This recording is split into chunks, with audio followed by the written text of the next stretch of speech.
Monsoon से मुतासिर पाकिस्तान जून के वक्त से शदीद बारिशों की जद में है।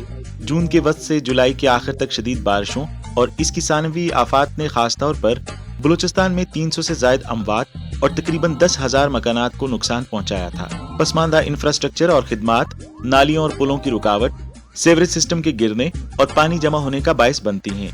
खास तौर पर नशेबी और गुर्बत ज़दा शहरी इलाकों में कराची की अहम सड़कें ज़ेरे आब आने से शहरी ट्रैफिक मफलूज होकर रह गई। यानी हमारा जो मानसून सीज़न मेन जो होता है वो जुलाई, अगस्त और सितंबर जो है वो पाकिस्तान में एंट्रेंस का होता है। अर्बन फ्लडिंग एक बहुत बड़ा फिनोमेना है और ये बड़ा एक चैलेंज होता है जो दुनिया की जो एडवांस्ड कंट्रीज़ हैं वहाँ पे भी ये मसले मसाइल आते हैं। 20 जुलाई को पाकिस्तान में चीनी सफारत खाने की तरफ से पाक चीन दोस्ती को फरोग देने के लिए वक्फ पाकिस्तानी तंजीम ने बलूचिस्तान में सैलाब की तबाही से मुतासरा मुकामी लोगों में चीन से इमदादी सामान तकसीम किया।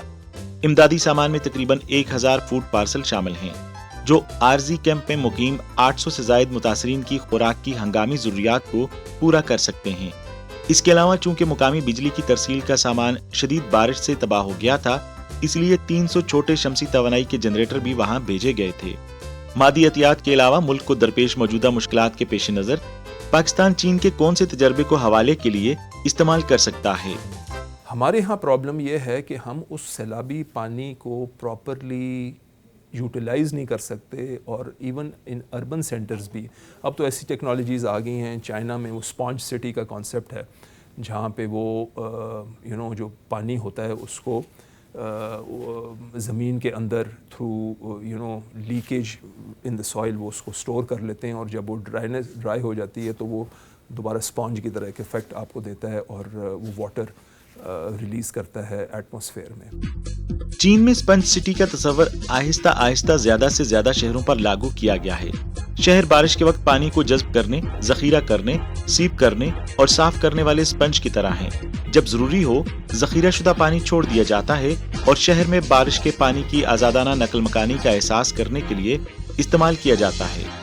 हमारे यहाँ अनफॉर्चुनेटली अभी तक कोई ऐसा मेगा प्रोजेक्ट किसी बड़े शहर में नहीं हुआ। लाहौर में बहुत बारिशें हुई हैं, इस्लामाबाद में आज बारिश है, कराची में पिछले 2-3 दिन से बारिश हो रही है। तो स्पंज सिटी कैसे तामीर हो सकता है? क्या लाहौर और कराची जैसे शहर स्पंज सिटीज बनाकर शदीद बारिश के नुकसान को कम कर सकते हैं? स्पंज सिटी की तामीर का मतलब पुराने शहर को खत्म करना और नया बनाना नहीं है, बल्कि इसके बोझ को कम करने के लिए मौजूदा रवायती निकासी आब के निज़ाम में बेहतरी और इसकी तकमील है। कुदरती सतही पानी और जमीनी पानी को मुकम्मल तौर पर मरबूत किया जाना चाहिए और पानी की रिसाइकलिंग के तमाम लिंक्स जैसे कि पानी की फराहमी और निकासी आब की पेचीदगी और तवील मुद्दती असर को अच्छी तरह से समझा जाना चाहिए। टेक्नोलॉजी अब उस हद तक पहुंच गई है जहां पे हमें इस बारे में भी सीरियसली सोचना पड़ेगा और एज वी स्पीक हमारे अभी तक पाकिस्तान, चूँकि मैंने और मिनिस्ट्रीज़ में भी काम किया है, मैं 7-8 दफ़ा चाइना जा सकूं तो हमेशा ये एक्सपर्ट लेवल एक्सचेंज के ज़रिए ही हमें पता लगता है कि जी ये चीज़ें हैं जहाँ पे चाइना काम कर रहा है और ये वो एरियाज़ हैं जहाँ पे हम चाइना से हेल्प ले सकते हैं। एक माहौलियाती NGO जर्मवाच के आदादोशुमार के मुताबिक पाकिस्तान मौसमियाती तब्दीलियों की वजह से शदीद मौसम का सबसे ज्यादा खतरा बनने वाले ममालिक की फहरिस्त में 8वें नंबर पर है। सिर्फ जुलाई में कराची में बारिश बेमिसाल 568 मिलीमीटर तक पहुँच गई थी, जो कि हालिया बरसों में औसत से तकरीबन 3 गुना और 20 साल पहले के मुकाबले में 4 गुना ज्यादा है। ग्लोबल वार्मिंग से होने वाले नुकसानात तेजी से शदीद हो रहे हैं। ये मेरी लाइफ टाइम के अंदर पिछले 20, 30, 25 साल के अंदर हम देख रहे हैं कि जी किस तरह वेदर पैटर्न्स पाकिस्तान में चेंज हो रहे हैं और किस तरह हम इफ़ेक्ट कर रहे हैं। किसी साल हमारे यहाँ ड्राउट होता है, बारिशें नहीं होती, किसी साल इतनी ज़्यादा बारिशें होती हैं, इतने ज़्यादा फ्लड आते हैं कि हम कंट्रोल नहीं कर सकते। तो इस किस्म के जो इरेटिक वेदर पैटर्न्स हैं उनसे हम बहुत ज़्यादा इफेक्ट हो रहे हैं। इस साल मार्च से पाकिस्तान ने बगैर किसी वार्निंग के मुसलसल बुलंद दर्जा हरारत का तजर्बा किया है।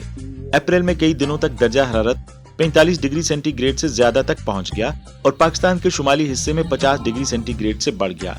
आला दर्जा हरारत की वजह से करोड़ों लोगों की जिंदगियां मुतासर हुई, जिससे न सिर्फ लोगों को गर्मी नाकाबिले बर्दाश्त महसूस हुई, बल्कि खुश्क साली, बिजली की नाकाफी फराहमी, तवानाई का बहरान और खुराक की पैदावार में कमी का सामना हुआ।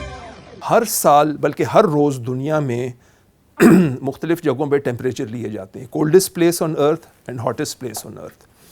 For 2 years in a row the hottest place on earth جو یا گرم ترین جگہ جو تھی پوری دنیا میں وہ پاکستان میں تھی.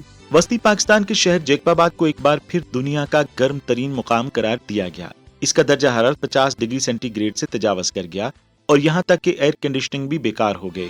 لوگ صرف گھر کے اندر رہ سکتے ہیں اور سڑکیں انتہائی ویران ہیں. پچھلے سال بھی اور اس سال بھی تقریباً 53 degree centigrade temperature record کیا جیکب آباد میں. نا 53 ڈگری سینٹی گریڈ یا 53 ڈگری سینٹی گریڈ ٹیمپریچر میں نہ آپ کوئی باہر کام کر سکتے ہیں، نہ کوئی ایگریکلچر ہو سکتا ہے، نہ کوئی لائف سٹاک آپ لے کے پھر سکتے ہیں. تو ساری وہاں پہ جو لوگوں کی جو انہوں نے اڈیپٹ اس طرح کیا ہوا ہے کہ جی دن کو گھروں کے اندر رہتے ہیں یا سوتے ہیں اور رات کو باہر نکلتے ہیں کام کرتے ہیں. موسمیاتی حدت سے پیدا ہونے والے مسائل اس سے کہیں آگے ہیں.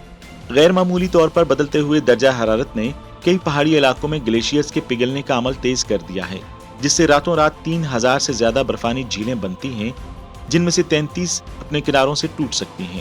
پانی کی ایک بڑی مقدار شمال سے جنوب اور آس پاس کے علاقوں کی طرف تیزی سے بہتی ہے، جس سے مزید خوفناک سیلاب آ سکتے ہیں. اس وقت لوگ اس مسئلے پر زیادہ توجہ نہیں دیتے. کلائمیٹ کو ابھی تک دنیا میں گفتگو تو بہت ہوتی ہے لیکن اس طرح سیریس نہیں لیا جا رہا. ہیومن پاپولیشن یا گورنمنٹس کچھ نہیں کرتی کلائمیٹ چینج کے بارے میں، تو پھر تقریباً 6 degree centigrade temperature rise کر جائے گا دنیا کا سن 2100 تک. اس وقت محکمہ موسمیات پہلے ہی مختلف آفات سے نمٹنے کے لیے تیاریاں کر رہا ہے، جو مستقبل میں گلوبل وارمنگ کی وجہ سے ہو سکتی ہیں. ہم بیسیکلی ایک منسٹری آف کلائمیٹ چینج میں پچھلے 2-3 سال سے ایک پروجیکٹ کر رہے ہیں جس میں ہم نے یہ گلیشیئرز کی میلٹنگ کو میجر کرنا شروع کیا ہوا ہے. اس سے ہمیں ایک پہلے پتہ چل جاتا ہے کہ جی یہ لیک بہت بڑی ہو گئی ہے یا یہ اب پھٹنے والی ہے. اس سے ہوتا یہ ہے کہ لیک کو پھٹنے سے تو ہم نہیں بچا سکتے لیکن اس کے ڈیمیج کو ضرور کنٹرول کر سکتے ہیں، ان دا سینس کہ نیچے جو آبادیاں ہیں یا جو گاؤں ہیں یا جو انفراسٹرکچر ہے اس کو ہم کیٹر فار کر سکتے ہیں، بچا سکتے ہیں. فصلوں پر گرمی کی لہر کے اثرات سے نمٹنے کے لیے انہوں نے اقدامات بھی کیے. بہت سارے تو نہیں، 1-2 ایسے پروجیکٹس ہیں جس میں ہم اپنے ایگریکلچر کو دیکھ رہے ہیں کہ اور لائف سٹاک کو دیکھ رہے ہیں کہ بیسیکلی کلائمیٹ چینج کا ان پہ کیا اثر ہوا ہے. تو اس میں ہم نئی سیڈ ورائٹیز پہ تھوڑا بہت کام شروع ہوا ہے کہ جی اگر آپ کا گرمیاں بڑھ رہی ہیں اور سردیوں کا سیزن کم ہو رہا ہے تو کس قسم کے بیج آپ کو چاہیے ہوں گے کراپس کو وہ بنانے کے لیے. اور کام ضرور شروع ہوا ہے، تھوڑا ضرور ہوا ہے، اس کو اسکیل اپ کرنے کی ضرورت ہے اور آگے جا کے آئی تھنک کلائمیٹ چینج کو ایز اے نیشنل ایجنڈا لے کے آگے جانا پڑے گا. ہو سکتا ہے کہ مستقبل قریب میں اعلیٰ درجہ حرارت کے خلاف مزاحمت کرنے والی فصل کی اقسام مسلسل ابھریں. ہو سکتا ہے کہ وہ 50 ڈگری سینٹی گریڈ سے زیادہ درجہ حرارت میں بھی بڑھ سکیں یا گرمیوں میں بہتر بڑھیں. تاہم شاید ہم میں سے ہر ایک کو جو آنے والے قدرتی بحران کا سامنا ہے کچھ نہ کچھ کرنا چاہیے. دیکھیں، سب سے پہلا قدم تو یہ ہے کہ جی جب بھی ہم کمرے سے نکلیں تو کوشش کریں کہ جو بھی پنکھا، اے سی یا بجلی چل رہی ہے اس کو بند کریں تاکہ اگر کوئی اول تو اب خیر الیکٹرسٹی مہنگی بھی اتنی ہو رہی ہے کہ it's becoming prohibitively expensive for any middle class family to afford electricity bills. But other than that I think environment کا اس پہ بہت ایک اچھا اسٹیپ ہوتا ہے. دوسرا یہ کہ کچھ پرسنٹیج آف الیکٹرسٹی اپنی وہ سولر سے استعمال کریں اور ایسی ٹیکنالوجیز بھی وہاں پہ انٹروڈیوس کی جانی چاہیے جہاں پہ وہ بڑی بلڈنگ جو ہے وہ کچھ نہ کچھ اپنا پانی رین واٹر ہارویسٹنگ کر سکے. جو بھی چھت پہ پانی ہوتا ہے وہ کم از کم بجائے اس کے کہ وہ پائپ کے تھرو ضائع ہونے کے اس کو کسی انڈر گراؤنڈ واٹر ٹینک میں یا اس طرح کو جمع کیا جا سکے جس سے، اور مطلب ہے کہ آپ وہاں پہ جو بلڈنگ کے آس پاس کو پودے یا درخت لگے ہوئے ہیں آپ انہیں کو پانی دے دیں تو وہ بھی ہماری بڑی بچت ہو سکتی ہے.